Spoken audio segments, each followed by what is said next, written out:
Thanks, India. I'm on Delaware State University campus at the Community Police Relations Town Hall.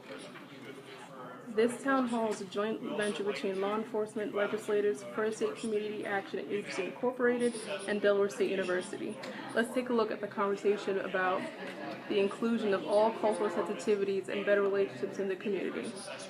It seemed like we all came from different areas at the same point in time to say, hey, what can we do collectively to try to recognize what goes on in our community? It's right after the shootings in Dallas. The Lord knows we don't want anything like that. So why not bring together our faith-based institutions, our churches, our law enforcement, our community, some elected officials, some students. This is the thing that we can get our arms around. We're all working to make our community stronger each and every day, neighbor helping neighbor. It's not a matter of we versus they. It's not a matter of white versus black.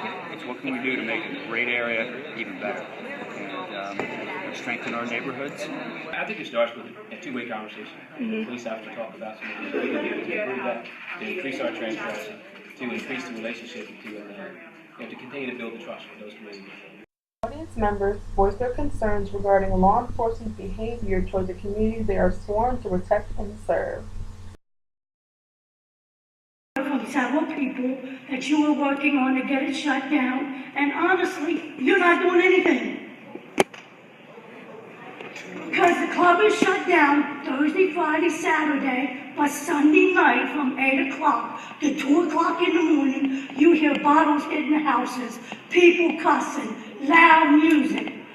I'm going to come and do it to your house and see how you like it. You know, we still have we've worked with Councilman Sugler, and Councilman Sugler, I think, is here. Have we not continued to work to bring that under control? We've had additional police patrols out there, and we worked with the club to bring them into line. My question is geared towards the internal policies of the police departments that are represented here. Is there an incident? If there is an incident and a report is filed, and an officer lies on the report to cover his partner or another officer, are there consequences in your department for lying?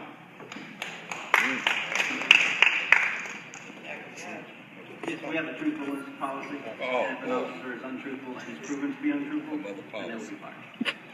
When you police the community, then I think it should be all areas of the community, not just specific neighborhoods. There was even one question about the lack of diversity in the police departments, specifically in Delaware PD, and how they will tackle that issue when strengthening community and police relations. I think that it's probably yet to that comment in terms of it continues to be a challenge. I think it continues to be a challenge for law enforcement nationally, not just here in Delaware. Although we sort of reflect on, agencies our size, agencies in this region, overall, we're not that bad in terms of other agencies. But, it does not reflect the population of the state of Delaware. We're right around, to give you numbers, probably right around 10% minorities. We're probably around 13% female, and so about 3% Hispanic. So we still have some significant challenges. I always reflect on when I came on the state police as one of those goals that I've always had. And, when I came on, I think I probably had the largest minority class in our history, and we still haven't managed to surpass that. And we continue to work toward that every day. Like I said, we've had our How to Be Successful seminars. We work very closely with Noble. We work very closely with all of our HBCUs. So the thing that we find challenging now is that as we continue to increase, we have folks that are at that age, especially folks in my time on, are starting to retire. So now we're starting to face some of those challenges, filling some of those gaps, and continuing to keep those numbers up. So we fight that challenge every day, and we continue to do that. There was a noticeable lack of contribution from representatives of the church who were indeed on the panel. Is there room in this discussion for churches and other faith-based institutions?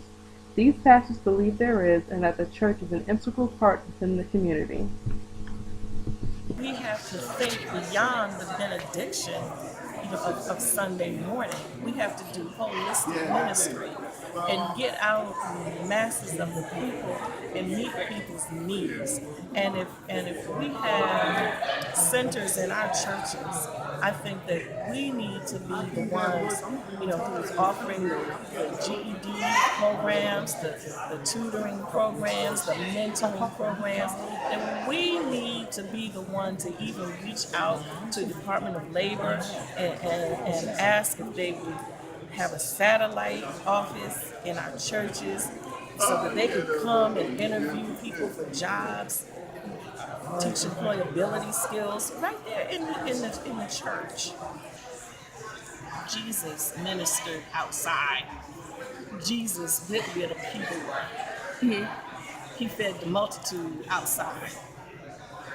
Okay, if we look what Jesus did, he has given us a model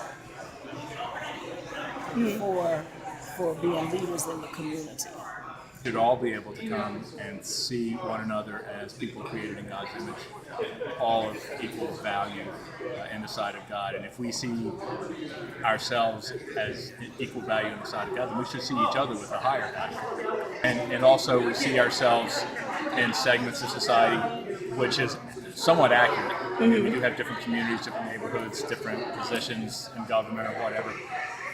But we tend to look at the differences that separate us. And I think when we see ourselves as children of God, as really one race, the human race, there are differences between us. But the Bible says man focuses on outward appearance, but God looks at the heart. So if we can try to see each other that way, that a lot of the stuff starts breaking down. The panel and the community have all been given a chance to speak. What do students have to say? I thought it was informative, and I'm a shy person, so I wouldn't ask my own questions afterwards, but at the same time, there's still a lot that needs to be talked about, and there was one question that got bypassed when there was a lady, I think her name was Miss Barnes, and she had asked about how the Fraternal Justice Department police officers had endorsed Donald Trump, and how should we feel about that, and they completely bypassed the question. So I think that should be brought up next time. It was okay. I don't think a lot of stuff was addressed as it should have been. So. I think the town hall meeting was a success. I don't think it went as deep as they thought it would. When we went to the planning meeting, we expected citizens of the community to come at the police based on the Tulsa and everything else that's going on with the police department, as well as far as the police shootings and everything. We didn't really dig deep into that, but we focused on like the recognition and what policies can be changed. So, I mean, either way, it went good. Everyone got their questions answered. I wish you'd have more local people in the stands instead of just state people. I feel like it was a success. More things could have been geared to as to like what we would do next, but as for like the first step as to just talking about it and having a conversation, I think it went well. I think there needs to be more town hall meetings with actually local police, not because the people, they're not actually on the streets. So the cops, they need to have more of the local police talking to them. The police officer job is like any other job, so you get the same amount of like mental evaluations, but it's not the same job because you guys have weapons, and like a cosmetologist doesn't have a weapon, a lawyer doesn't have a weapon, a cook, okay, cooks have knives, but I mean, it's not the same thing. So if you have a gun in your hand, should you be evaluated for it? And also just being in Noble and hearing some of the students who are, for instance, afraid of police officers or have a negative impact on police officers. Just being a student, not even being in law enforcement today, we can help them in Noble by inviting them to programs. We have police officers come speak to us every day, every week. So if they actually communicate with police officers, have that one-on-one action, they understand that not every police officer is bad. DSU hope that this is the beginning of continuing dialogue. Thank you.